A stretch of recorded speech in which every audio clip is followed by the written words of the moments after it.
waktu itu sebelum dari PPK saya pernah jadi PPS. Jadi di daratan itu ternyata ada buaya lagi berjemur dong. Itu kan blank spot ternyata. Tidak ada jaringan. Tugas dan peranan penting banget untuk demokrasi gitu.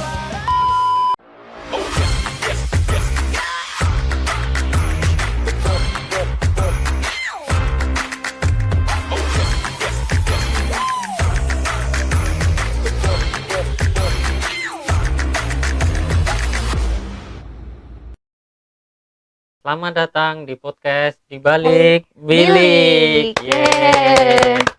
Ruang ngobrol santai yang membahas tentang cerita-cerita di balik penyelenggaraan pemilu itu sendiri. Saya sebagai host Musa, di episode kali ini akan membahas tentang perjalanan dari lapangan sampai ke dalam sistem itu sendiri.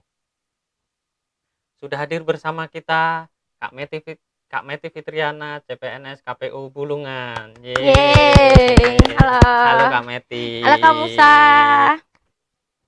Jadi Kak Meti sebelumnya PPK ya? Benar, PPK. Bisa diceritakan pengalaman awal kenapa bisa masuk PPK itu sendiri? Oke, kalau berdasarkan pengalaman ya, jadi waktu itu sebelum dari PPK saya pernah jadi PPS Kak Musa. Oh. Di tahun 2020 itu kan ada pilkada tuh.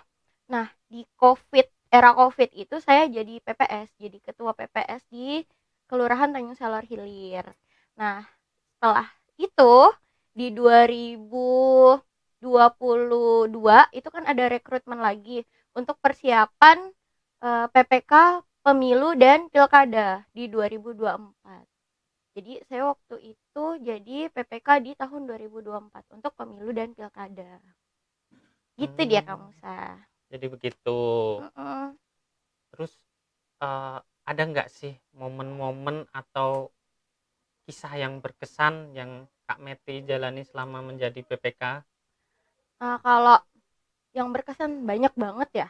Jadi waktu itu tiap proses tahapan itu tuh pasti banyak banget momen yang berkesan kan.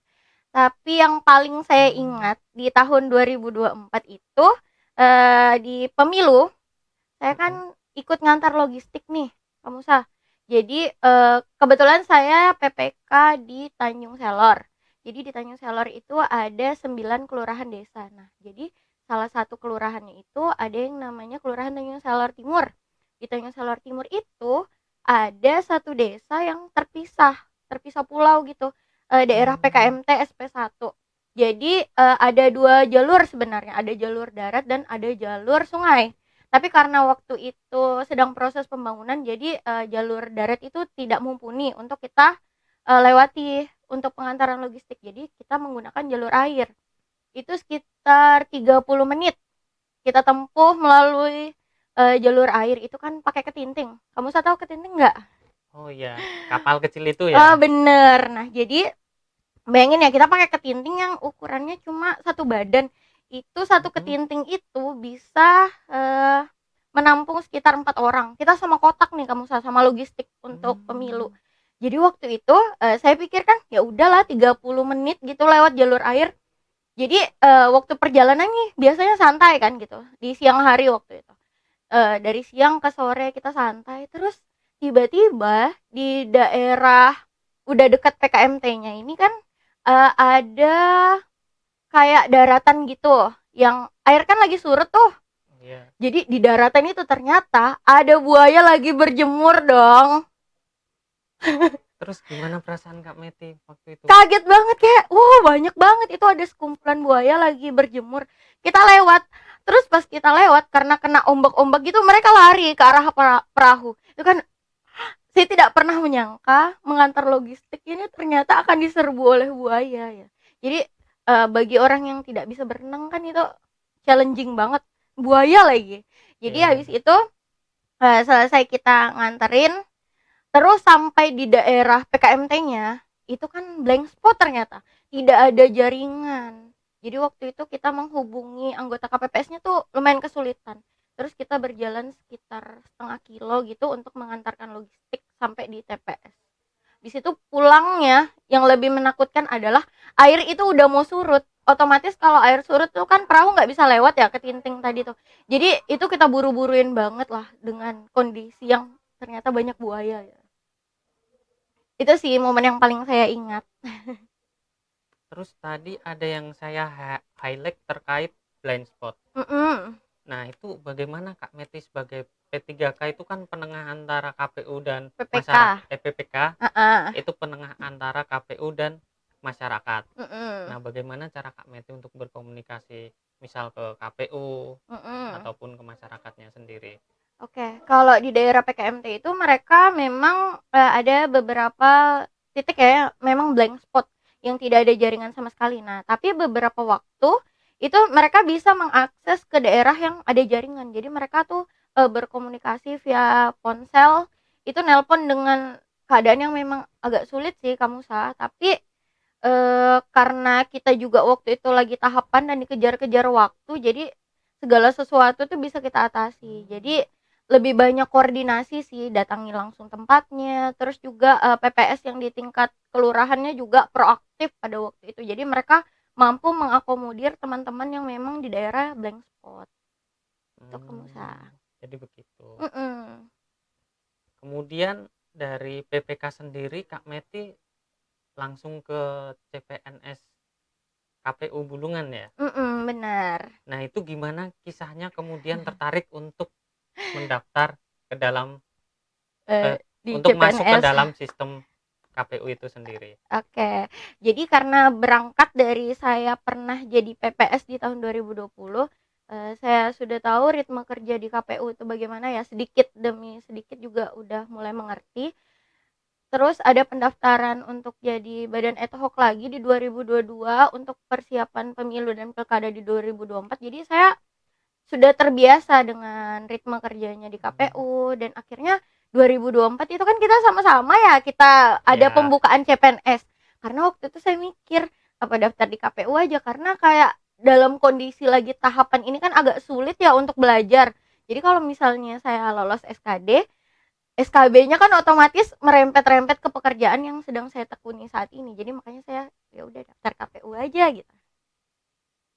jadi pengalaman PPK itu sangat bermanfaat ya untuk masuk CPNS KPU itu sendiri. Bener, apalagi untuk jabatan yang kita daftar ini kan berkaitan erat sih sama penyelenggaraan, mulai dari regulasi, mulai dari tahapan, ya udah familiar lah, kurang lebih seperti itu. Tapi bukan berarti saya nggak belajar ya, tetap belajar.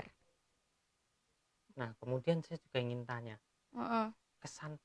kesannya ketika Kak Meti pertama mendaftar dan diterima itu bagaimana perasaannya Kak Meti itu sendiri? Jadi waktu itu kan proses tahapan pilkada itu di 2024. Kebetulan kita SKD dan SKB juga beririsan tuh sama tahapan pilkada. Jadi saya ngobrol sama orang kantor di KPU Bulungan. Waktu itu karena PPK Tanjung Selor berada di wilayah kerja KPU Kabupaten Bulungan. Waktu itu saya ngobrol dari sekretariat, terus juga komisionernya. Saya kasih tahu kalau misalnya saya ini daftar CPNS di KPU. Terus mereka support dong. Jadi mereka suruh belajar, terus sedikit demi sedikit juga ngajakin ngobrol tentang tahapan.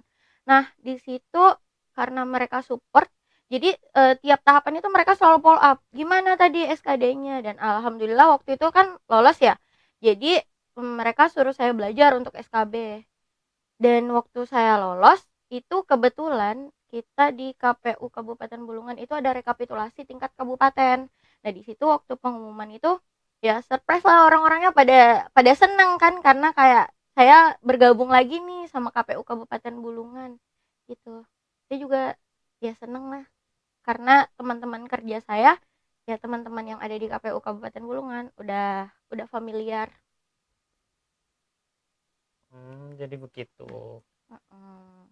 Mungkin bisa disambi dulu, kita ada minuman dan Oh makanan iya. bisa diminum atau dimakan dulu Kak Meti Oke, supaya ini suasana menjadi lebih cair ya kayak airnya. bener Ini sekali. gelasnya dari Gelasnya dari kegiatan KPU. Yay.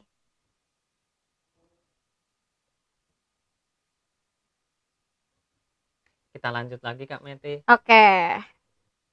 dari CPNS sendiri, apa sih yang berkesan ketika sudah menjadi CPNS KPU itu? Uh, semua momen itu kan berkesan ya, apalagi kalau kita kan di pengadaan di KPU provinsi ya. Ya. Ini pertama kali kita ketemu, terus ngumpul bareng teman-teman dari Satker lain, dari 5 kabupaten kota sama provinsi Kaltara juga. Yang paling berkesan itu ya momen kita kumpul-kumpul, kita dari latar belakang yang berbeda, terus dari wilayah yang berbeda. Ada beberapa culture shock dari teman-teman yang disampaikan ke saya, itu lucu-lucu aja, kayak oh ternyata Tanjung Selor nih panas ya, terus kayak di sini agak sulit untuk mengakses tempat-tempat yang misalnya kayak kalau yang dari kota lumayan kaget ya, pasti kamu saya juga kaget ya pertama kali datang ke Tanjung Selor. Ya, Kan kamu saya dari kota. Ya kebetulan saya dari Jawa. Ya sedikit banyak kultur shock lah dari Jawa yang serba ada, kemudian di sini yang harganya mahal semua, naik semua, dan banyak barang yang susah dicari. Tapi ya kemudian kita terbiasalah setelah sekian lama berada di Tanjung Selor itu sendiri. Kita mulai mencintai Tanjung Selor ya kamu Sah. Insya Allah. Jadi dari Kak Meti sendiri ada nggak sih pesan-pesan buat teman-teman, mungkin teman-teman Gen Z untuk ikut berperan serta misal menjadi PPK atau PPS supaya lebih melek sama demokrasi dan kepemiluan itu sendiri? Untuk teman-teman Gen Z ya, jadi KPU ini adalah satu lembaga besar yang punya tugas dan peranan penting banget untuk demokrasi di Indonesia. Kita adalah sebagai penyelenggara. Jadi siapapun pemimpin yang terpilih nantinya itu kan melalui kita ya. Jadi untuk Gen Z sekarang yang juga udah mulai melek politik. Kalau Gen Z kan sekarang apa-apa tuh serba dikomentarin ya. Dan itu keren sih.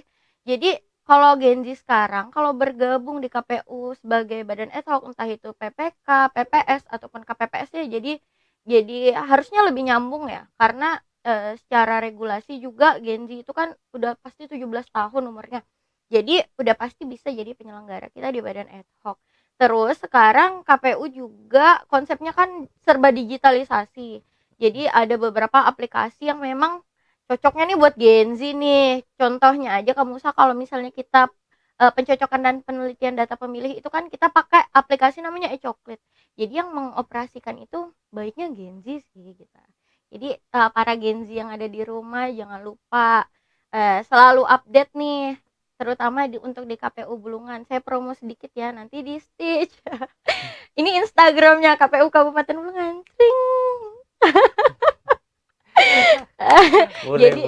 Iya, jadi nanti pasti diupdate karena kita sebentar lagi akan memasuki tahapan kan kamu Sa. Nanti di tahapan itu ada rekrutmen badan ad hoc. Jadi silahkan untuk teman-teman yang ada di rumah yang sudah berumur 17 tahun, silahkan untuk mendaftar. Kita tunggu. Nah, dari cerita Kak Meti itu tadi, yang kita lihat sebagai seorang PPK tidak cuma bekerja di lapangan, tetapi juga soal belajar dan berkontribusi nyata terhadap demokrasi itu sendiri. Yang mana menceritakan banyak capeknya, kagetnya, bertemu dengan hal-hal baru. Benar. Nah, dari semua itu khususnya para Gen Z yang sedang menonton podcast ini sebagai gerbang pembuka untuk kalian mengenal demokrasi. Dimulai dari pengalaman-pengalaman Kak Meti sebagai tugas PPK dan belajar tentang tanggung jawab dan tugas-tugas yang sudah dilaksanakan oleh Kak Meti itu sendiri sebagai PPK. Terima kasih Kak Meti sudah hadir di podcast kita kali ini. Iya, terima kasih sudah berbagi pengalamannya. Terima kasih juga udah diundang. Saya Musa sebagai host di Balik Bilik dan saya Meti Fitriana. Kami undur diri. Sampai jumpa di episode berikutnya. Terima kasih.